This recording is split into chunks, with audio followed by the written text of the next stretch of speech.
Okay. Right, Go so on. we... Hi, Hi, I'm Carol. I'm Chris. Brie and Bo are outside enjoying the sunshine. So we are here at Bucket and Spade Holidays, and we arrived here Siddlesham. Siddlesham, Siddlesham, and we arrived West here Sussex. on Monday afternoon, and it was an okay type of day. And we came in through secured gates, which is lovely. Very small campsite, but actually very intimate, very lovely. Yeah, It's lovely here. bit Yeah, different yeah, for us. But so yeah, we arrived, and yeah. But really good hard just standing. yeah, So we've got hard standing pitch. So we've got power and water, and water.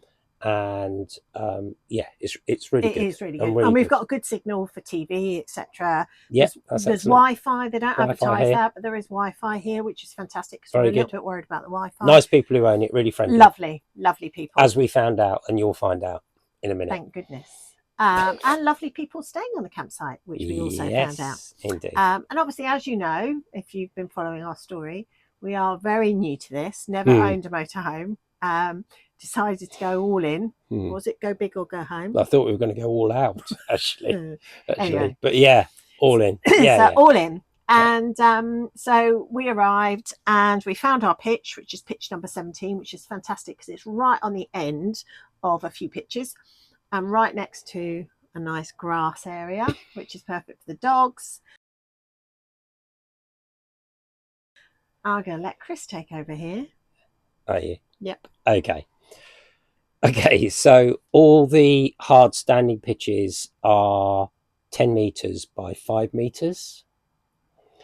And so we reversed onto ours. We've got a palot. By now you should all know that. And which has the habitation on what I call the foreign side. However, we reversed onto the pitch, which meant our habitation door wasn't overlooking anyone else. It was just on the grass, and that's fine. So reversed in, and we're kind of at the back of the campsite, and about half a mile that way is the sea, and there's a breeze coming off the sea. More than a breeze. More than a breeze. It was quite blowy. But that's fine. You expect that when you're close to the coast. So Carol said, Ta-da. well, hang on. What about... Logical thinking. Yeah. So the pitch is 10 metres long by 5 metres wide. What about if we came on to the pitch sideways? Side on. Facing out against the wind, so we could then put our awning out and play about with it. And I thought, do you know what? Good shout. Idea. We'll have a go at that. So went and spoke to the owners, and Pete, who's the owner here, went, don't care what you do, help yourself. So I came back, yay. So decided we do that. And in between all the pitches is a bit of grass. So I said, well, look, I'll pull out and then I'll come across this little grass area and then up onto the pitch, and we'll be sideways and all will be good in the world. Well. Just to remind everybody, this is our second ever, we've never done this. Second complete ever newbies. Trip. Yeah. And we're rated at 3,650 in weight. So we know we're quite heavy. And plus I'm in it, so that makes it even heavier. And two dogs in it. Touch the microphone. Anyway, cut a very long story short, decided to come in sideways across a bit of grass, got the back wheels onto the pitch, absolutely no problem at all.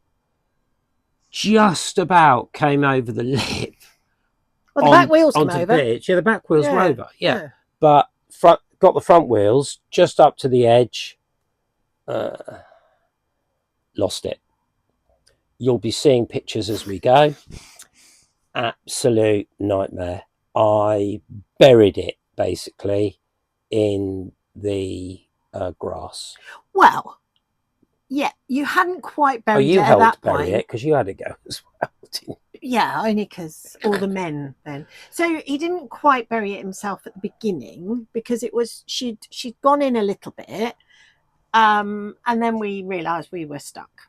So we're trying to work out how we could do it. So off Chris went and picked up this huge bit of metal, is all I can describe it, that he found on a scrap bit. It was a fiberglass. Oh, was it fiberglass? It was like a fiberglass sheet. You were going to break that then.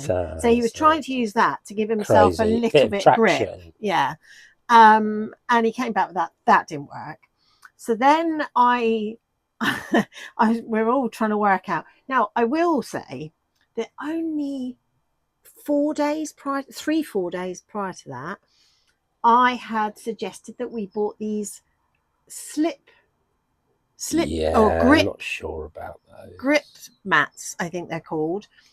We found them at Rose Awnings, and I thought that would be quite handy just to have in the back of the garage. And Chris went, no, we won't need those. Don't need those. We'll never need those. I did bring it up, just have to say. But so then what happened was they saw I'm trying to hold the dogs while Chris is doing this manoeuvring, and all these men started appearing, and I mean everybody. Well, you were in your element. So all these men just suddenly appeared, and they're trying to help us. So a lovely chap called Bill, he came over. Nice and people. He gave us a massive doormat, a runner actually, to try and put through and underneath the wheel. Everybody tried to help. And then Pete came over, and then some other bloke came over, and it wasn't working. We even used one of the flat dog beds to feed underneath the tyre, and then we knew we couldn't move it ourselves, but you know what? We had to have a go. I mean, on a slightly serious note, the issue was that the wheels were just spinning. Well, they were just churning up the mud to the point at which almost the sump of the front of the motorhome was starting to rest on the on the grass, and you know, at that point. Yeah. So there's no way then. So anyway, ended up going to the owner, apologising profusely for the fact that I'd absolutely mullered the grass pitch between. So I'm just churning it up. So and it's so nice here because he tends it and keeps it so well. Anyway, so he was very gracious and said, "Give me 10 minutes." And he came down, he had a look and went, right. He actually was the one that laid on the floor. Well, he was the one who told us about underneath. Yeah. But what he basically said was, I can't pull you backwards because the engine's up against the concrete. So I'm going to have to pull you out forwards. Well, so he disappeared, and next minute he turned up with a digger. Thank God. Don't know where he found that from, but he turned with a digger and a strop. Yeah. And Is that what the strap's called? Yeah, it's a strop. Yeah. So hooked it on the front. Oh, and you had to put in, what's that thing that you screwed into the front of I mean the towing eye that I actually said to you when we bought the van, we'll never need this. We will never. Well, I don't know why I've got this. Thank God you knew where it was. I don't know why I've got this. We'll never need it. And thank God you did. So we had to screw it into the front of the van, of the motorhome, and basically he towed us out. Much, I have to say, to the amusement of the other guests here. Everybody. Who I have to say we know on first name terms. Yeah, we do. Now. All of them. They're all lovely. And yeah. But I will say this, because I'm probably rambling on a bit about it. I will say this. Everybody, without exception, has, after the event, funnily enough, has said, oh, that happened to us. Yeah. You know, and we've done that. We thought, because we've only had this motorhome. I was so embarrassed. 6 weeks. Both of us mortified. Yeah. Absolutely mortified. Yeah. Not knowing how to get out of it. So embarrassed. Yeah. So that's why we thought we'd share the story, because apparently it is quite normal to get stuck. Yeah. But I would say there's a moral to this story, and that is if you're given a pitch, park on it as you're told, right? don't don't don't try to change what you're doing and put up with the wind. Right, because it's absolutely fine. It is. And we are now reversed onto the pitch, and we haven't had the awning and out. we haven't put the awning out, and everything is fine. And so that's what happened. And we're having a second fabulous time out. Yeah, we're having a fabulous time. Hilarious. So it hasn't spoiled it. It's made it the talk of the campsite, which is fantastic, and it's given you a story that we can, another story that we can share. And we've made new friends. Yeah. So all good. I'm not suggesting that's a good way to make new friends, but if you want to try something, that's probably the thing to try. So, especially after all the wet weather we've had. Yes. Yeah, it probably wasn't a wise decision on my part. So we look forward to sharing, because we're going from this site on Friday morning. We check out Friday morning.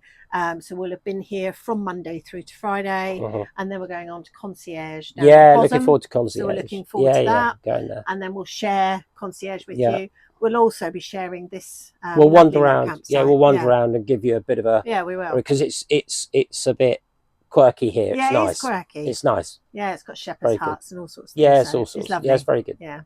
So, well, thank you for listening, and please click the subscribe button. And if you've been towed out, please share your stories with us. Yeah, and please make us feel so much better. Let us know what's happened to you. Yeah. So I don't feel so awkward. And it's not just you, it's me as well. I know I wasn't sat in the driving seat, but I know. Yeah. But anyway, it was my idea. No.